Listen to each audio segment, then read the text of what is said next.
Should your team have a sprint retrospective after every single sprint? Is this a waste of time or is it the best thing since Swiss cheese? Let's talk about it in today's video.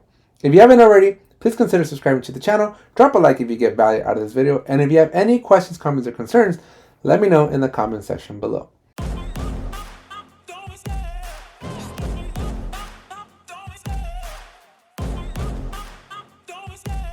Alright, so let's talk about sprint retrospectives. I am not going to spend a whole lot of time talking about what they are because I'm assuming you know what they are, but let me just give you a 5-second refresher. So at the end of every sprint, it is customary. It's one of the ceremonies of Agile where you and your team get together and reflect. It's a time to look back at the last couple of weeks for your sprint and talk about the good, the bad, and the ugly.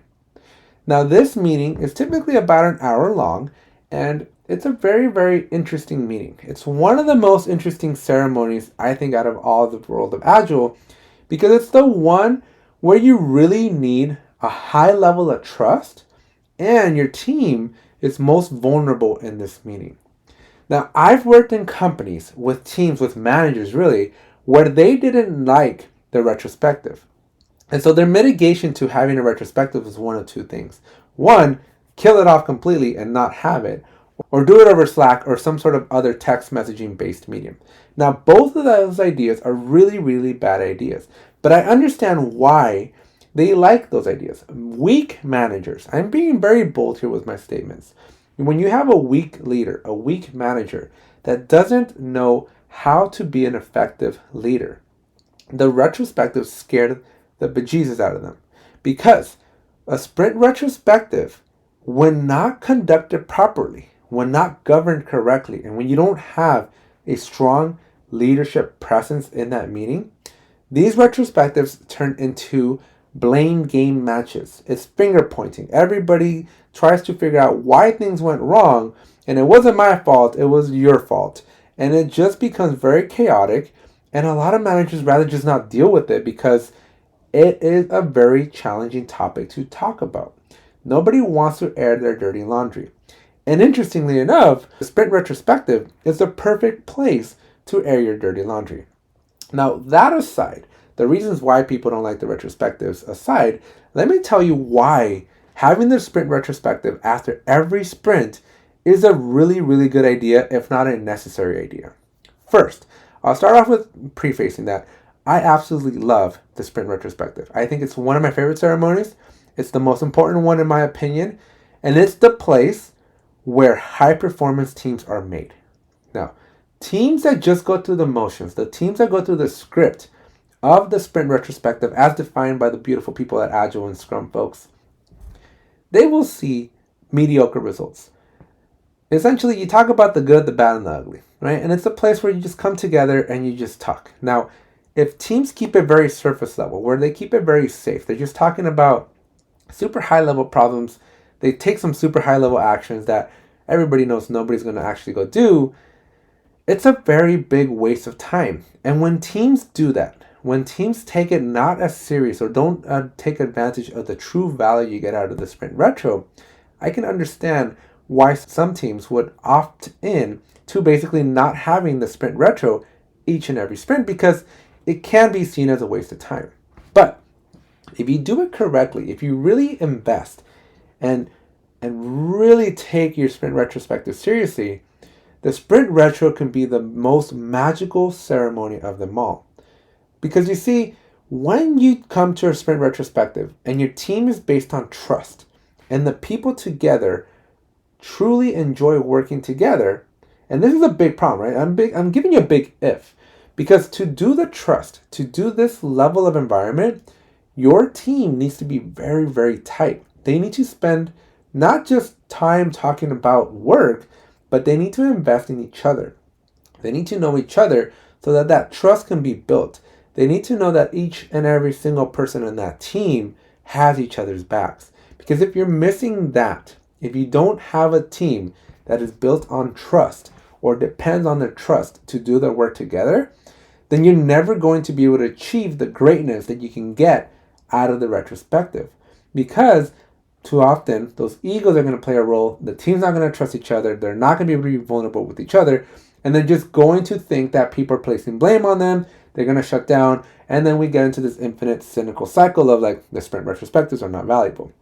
But if for some reason you can improve your culture and you can get your team to trust each other, then the next part, this next benefit that you get is exponential.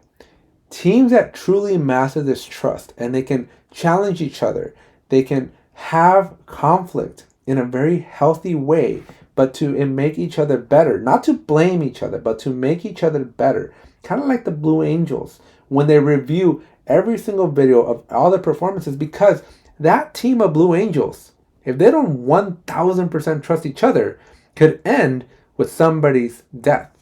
And you don't want that in the team. And so obviously that's a bit of an exaggeration, but your teams, when they're looking at the software, when you're looking at your retrospectives, they should trust each other to that level where they know that if somebody makes a little mistake, it's life and death. And they're not there to place blame, but rather to refine the process, refine the communication, refine the understanding so that those mistakes are minimized or nulled out to the point where those mistakes aren't made anymore. And that's really what you want to do. That's what you're trying to get out of this retrospective. You want to address the elephants in the room, which is so much easier said than done. Addressing an elephant in the room is a very challenging thing to do when your team doesn't trust each other because, again, those egos are going to kick in and it's not going to be a very comfortable conversation to have. But if you have a strong leader and you have a team that trusts each other, you can come together with your differences, air out your dirty laundry, and come away a better team. And when you do this, when you master this skill here, this soft people skill, watch your team go from being a mediocre team to a high performance team. A team that has each other's backs, a team that can look back, reflect, pivot, make the adjustments, have those candid, open conversations that are challenging to have, but they know that they're out for each other's best interest, that they're helping each other out. That's going to be a team that can take on any challenge. They can move any mountain. And that right there is why I believe the sprint retrospectives are worth having each and every sprint, because anytime that you get an opportunity to bring your team together, to look back, reflect, evaluate, and make themselves stronger, that in my book is a no-brainer. Why wouldn't you want that? Well, the reason, obviously, the trust issues, the poor leadership problems, right? But if you can get past all of that, trust me when I tell you that if you can get a group of individuals that can come together, trust each other, challenge each other, you put them into a rock tumbler, gems are going to come out the other end. And you want to strive for this. This is what you want out of each and every one of your retrospectives, because nobody is going to be able to touch the performance of that team. Guaranteed. All right, that's it for this video. A little bit of a rant. I personally love the sprint retros. I always try to create those kinds of teams and those kind of environments. So I wanted to make this video and share my perspectives with you. But I'd like to hear what your perspectives are. Let me know in the comment section below.